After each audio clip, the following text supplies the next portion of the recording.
IHSG, investor harus selalu gembira. Sobat investor, pada kesempatan ini kita akan membahas salah satu emiten di sektor properti, di mana ketika saham-saham properti banyak yang rontok, tapi saham ini termasuk boleh dibilang masih tetap cetak laba yang cukup bagus. Sekalipun memang semester 1 tahun 2025 ini terpantau masih mengalami penurunan kisaran hampir 50%. Namun emiten ini tetap cetak margin yang super tebal dan juga neracanya yang boleh dibilang super sehat. Nah, pertanyaannya apakah ini peluang emas bagi emiten ini ataukah ini hanya akan menjadi jebakan? Nah, kita akan membahas emiten ini yaitu Pura Delta Lestari atau DEMAS di mana untuk valuasi masih cukup bagus, tapi tentu kita harus juga melihat potensi keuntungan dan juga kerugian yang bisa terjadi. Disclaimer dulu, untuk video ini bukan ajakan membeli atau menjual saham tertentu. Semua informasi bersifat edukatif berdasarkan data terbaru per semester 1 2025. Keputusan investasi tetap di tangan sobat investor. Investasi di pasar modal harus selalu diingat bahwa itu mengandung resiko. Tentunya sebaiknya lakukan riset sebelum mengambil keputusan. Di bagian pertama kita akan membahas tentang kinerja keuangan semester 1 2025 dari DEMAS. Ketika kita melihat dari pendapatan dan laba bersihnya, maka terpantau untuk pendapatan turun dari 1,2 triliun ke 613 miliar. Artinya ini minus 49% secara year on year-nya.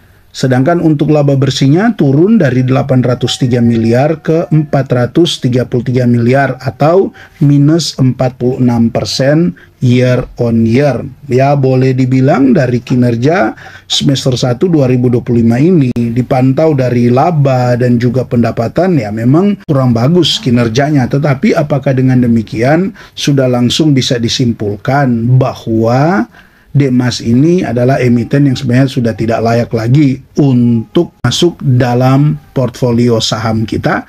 Nah, tentu kan ketika kita berbicara tentang pendapatan, sebenarnya ini menunjukkan kemampuan perusahaan menghasilkan uang dari kegiatan utamanya.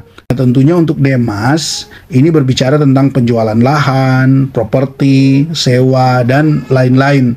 Kalau pendapatan turun, biasanya laba juga pastilah ikut turun, kecuali ada efisiensi besar-besaran. Sedangkan kalau kita melihat dari laba bersih, ini yang benar-benar masuk ke kantong pemegang saham setelah semua biaya dan pajak. Ini penting karena menentukan kemampuan bayar dividen dari DEMAS. Nah, dari dua hal ini, maka bisa dikatakan DEMAS sangat tergantung pada penjualan lahan industri. Penjualan bersifat kontraktual dan sangat fluktuatif. Kalau tahun ini nggak ada kontrak besar yang dicatat, maka tentu pendapatan bisa anjlok. Ini sifat alami bisnis kawasan industri. Nah, jadi kan di sini bagi Anda yang mungkin sudah menjadi holder dari DEMAS, tentu hal-hal seperti ini juga Anda perlu mempelajarinya. Pendapatannya dari mana dan bagaimana DEMAS mengkonversi pendapatan itu menjadi laba, apakah itu cukup bagus. Nah, itu kita akan lihat di bagian-bagian selanjutnya. Namun sebelum itu kita bahas dulu yang kedua di sini yang juga merupakan penting untuk sobat investor, bagi Anda para holder DEMAS untuk memperhatikannya, yaitu komposisi segmen pendapatan. Kalau kita melihat dari poin ini, maka segmen industri dia menghasilkan 553,5 miliar. Artinya ini apa? 90% dari total pendapatan DEMAS berasal dari segmen industri. Sedangkan untuk hunian hanya 26,3 miliar, untuk komersialnya juga 17,4 miliar, sewanya 8,3 miliar, dan hotel 7,9 miliar. Nah, pertama, ini menunjukkan sumber utama pendapatan perusahaan. Untuk DEMAS jelas sekali sangat bergantung pada segmen industrinya. Dan yang kedua, dari komposisi segmen pendapatan ini bisa dilihat bahwa diversifikasi bisnis dari DEMAS ini terbilang sangat rendah. Karena apa? resiko lebih besar saat sektor utama melambat. Jadi di sini kita bisa melihat Demas sebenarnya belum punya diversifikasi kuat di luar industri. Kalau ke depan segmen hunian, segmen sewa mulai tumbuh, ini tentu ini bisa membantu menstabilkan pendapatan dari Demas. Ya memang di satu sisi ini bisa menjadi kelemahan, tapi juga di sisi lain jika memang segmen industri ini terus bagus ke depan, ya itu juga akan tentu menjadi satu keunggulan bagi Demas. Tetapi ya tentu namanya diversifikasinya tergolong rendah, ya seperti ini. Jadi sobat investor Anda, para holder Demas, ya jangan kaget lah kalau tiba-tiba ada penurunan laba bersih yang cukup tajam, ada penurunan pendapatan yang cukup tajam dari Demas. Yang kemungkinan ketika Anda memantau lebih ke dalam lagi, ya bisa jadi itu hanya bersifat sementara. Artinya kan ini hanya berbicara kuartalan, baru 2 kuartal di tahun 2025 ini. Dan tidak menutup kemungkinan di 2 kuartal selanjutnya atau di semester 2 2025, kinerjanya bisa membaik. Dan tentu bagi Anda yang mungkin sudah terlebih dahulu panik sell, ya mungkin Anda akan tinggal menjadi penonton ketika Demas rebound, ketika Demas mulai membaik kinerjanya. Namun mari kita lihat dulu untuk poin selanjutnya, peluang dari data center. Demas mulai dikenal sebagai kawasan industri favorit untuk data center karena infrastruktur dan pasokan listrik yang stabil. Kenapa ini penting untuk diperhatikan? Karena pertama, data center adalah sektor sunrise, sektor yang bertumbuh cepat. Karena apa? Karena digitalisasi dan cloud computing. Yang kedua, tenan data center biasanya jangka panjang dan membutuhkan luas lahan besar. Nah, kalau kita melihat untuk Demas, boleh dibilang keberadaan tenan data center bisa jadi katalis jangka panjang. Jika dimanfaatkan maksimal, tentu ini bisa mengurangi ketergantungan Demas pada penjualan lahan tradisional. Nah, sekarang mari kita lihat dari segi profitabilitasnya. Kalau dari segi profitabilitas, saham Demas ini sekalipun di semester 1 2025 terpantau turun hampir 50% secara year on year, namun jika kita lihat dari pertama laba kotornya sekarang ada di 429,6 miliar, untuk gross marginnya itu mencapai 70,1%. Laba usahanya 328 miliar, untuk operating marginnya 53,5%. Sedangkan laba bersihnya ada di 433 miliar, ini net profitnya 71% dari gross profit. Artinya di sini kalau kita melihat dari profitabilitas, dari gross margin, ini berbicara tentang seberapa efisien Demas mengubah pendapatan menjadi laba kotor setelah dikurangi HPP atau harga pokok penjualan. Sedangkan operating margin ini berbicara tentang ukuran efisiensi operasional setelah biaya marketing, SDM, dan juga administrasi. Dan kalau kita lihat dari net margin, laba akhir setelah pajak dan biaya lain-lain semakin tinggi, semakin sehat, dan juga efisien. Nah, di poin profitabilitas ini, Demas termasuk perusahaan dengan margin tertinggi di sektor properti. Ini berarti Demas sangat efisien dan sebenarnya Demas punya kekuatan harga tinggi atau pricing power. Jadi ini kan sebenarnya bisa menjadi gambaran dengan pendapatan Demas yang rendah namun secara profitabilitas tinggi. Ini sebenarnya masih bisa menjadi suatu gambaran bahwa Demas masih cukup sehat. Karena nanti ketika pendapatan Demas naik dengan profitabilitas yang seperti ini, tentunya juga pasti akan naik cukup tinggi dan tidak menutup kemungkinan di semester 2 nanti minus secara year on year ini bisa tertutupi atau paling tidaklah mendekati pendapatan di tahun sebelumnya. Dan tentu ini akan menjadi katalis positif Demas apalagi ketika berbicara dari dividennya. Dan sebentar kita akan bahas tentang dividen, namun kita lihat dulu dari neraca keuangan yang sangat kuat. Untuk total aset, Demas sekarang ini ada di 6,7 triliun, ekuitas 6,2 triliun, kas dan setara kasnya ada di 594 miliar, liabilitasnya ada di 409 miliar. Debt to equity ratio atau DER hanya di 0,06 kali, nyaris tanpa utang. Ini artinya untuk aset semua yang dimiliki perusahaan, ekuitas adalah hak milik pemegang saham setelah utang dibayar. Der di sini mengukur seberapa besar perusahaan tergantung pada utang. Dari sini kita bisa menarik kesimpulan bahwa Demas ini emiten yang sangat konservatif. Dengan DER yang hanya 0,06 kali, artinya hanya 6% dari modalnya yang berasal dari utang. Artinya untuk Demas ini sangat aman dari tekanan bunga dan gagal bayar. Tentu ini juga menjadi satu hal yang menarik bagi Anda para dividen investor. Dengan utang yang kecil, tentu laba nanti ketika dihasilkan itu tidak lagi dipusingkan dengan untuk membayar hutang yang terlalu besar. Tentu sebagai seorang investor yang bijak, kita juga perlu memperhatikan yang namanya proyeksi profit ya. Ketika kita investasi di saham ini, mungkin ini khusus untuk Anda yang baru mau masuk, atau juga bagi Anda para holder Demas ya bisa juga melihat dalam bagian ini, di mana kita juga bisa lihat resikonya dalam 1 tahun ke depan.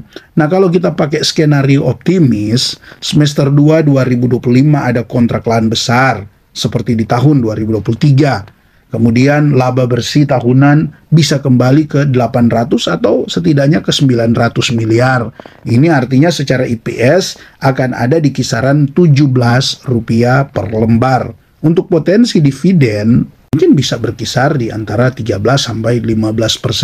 Sedangkan kalau kita pakai skenario pesimis, artinya tidak ada kontrak besar, labanya hanya di kisaran 600-650 miliar, berarti kan EPS ini akan turun ke kisaran 12-13 rupiah per lembar sahamnya. Tentu dividen di sini bisa akan turun lagi. Mungkin secara yieldnya ya hanya di kisaran 8%. Maka meski laba menurun secara yield ya masih cukup bagus karena masih tergolong di atas deposito.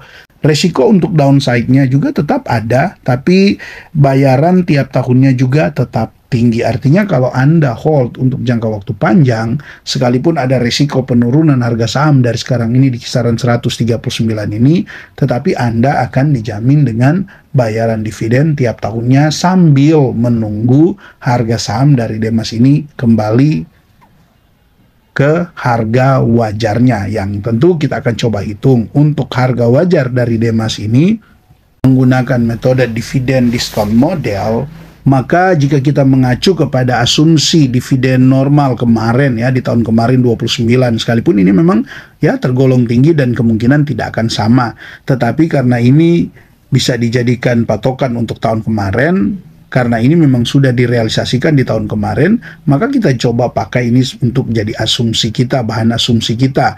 Di mana dengan required return-nya ada di 12%, ini karena saham properti cenderung ya boleh dibilang high risk lah. Dan kemudian growth dividennya kita pakai konservatif antara 0 sampai 2%. Maka kalau kita menghitung ini, maka range harga wajar Demas itu bisa berkisar di antara 241 sampai 290. Oke, kita memang menggunakan dividen normalnya 29. Kalaupun mungkin nanti kita turunkan dividennya hanya di kisaran 18 atau 17, kan secara harga wajarnya ini masih boleh dibilang di kisaran 150 sampai ya di kisaran 180. Maka membeli di harga sekarang ini ketika laba bersih Demas menjelok, yang kemungkinan juga ini bisa membuat penurunan harga saham dari Demas, dan kemudian kita bisa akumulasi secara bertahap, maka kita masuk, kalaupun dibilang best price ya kita tidak tahu ya kapan sampai di mana, kalaupun mungkin dia turun, tapi paling tidak kita sudah bisa masuk di harga-harga yang menarik, karena secara kalaupun dihitung dengan dividen konservatif, dia masih bisa mendapatkan di kisaran 8% ke atas. Dan ini bisa menjadi gambaran yang bagus, dan juga secara harga wajarnya sekarang ini masih di bawah dari harga wajarnya. Nah, tentu setelah kita membahas hal ini, penting juga untuk kita menentukan strategi investasi. Yang pertama, berbicara tentang strategi ya, bagi investor jangka panjang tentu yang bisa dilakukan sekarang, cobalah akumulasi secara bertahap. Daripada Anda kemudian mulai sibuk lagi dengan mencari emiten yang sebenarnya Anda sendiri tidak paham, Anda sendiri mungkin belum yakin, akan jauh lebih baik kalau Anda masih punya modal, ya Anda bisa akumulasi lagi, ataupun Anda yang memang tertarik dengan Demas kan bisa masuk, sekalipun ini bukan rekomendasi ya, semua kembali kepada keputusan masing-masing. Dan yang kedua, bisalah fokus pada yield yang tinggi, dan neraca dari Demas ini cukup kuat, jadi aman. Tidak seperti saham-saham yang lain yang mungkin ya kelihatan harga sahamnya naik tinggi, tetapi secara neraca keuangannya tidak sehat, yang itu bisa membuat akhirnya kemudian dia terjun bebas. Dan mungkin ya bagi Anda yang niatnya investasi jangka panjang, apalagi jarang pantau, ya tiba-tiba melihat saham pilihan Anda itu turun sangat tajam, ya itu tentu menjadi kerugian besar. Sedangkan kalau Demas, potensi untuk dia turun masih ada, tetapi kemungkinan besarnya tidak akan sedalam ketika mungkin ya ada crash besar atau dipengaruhi dengan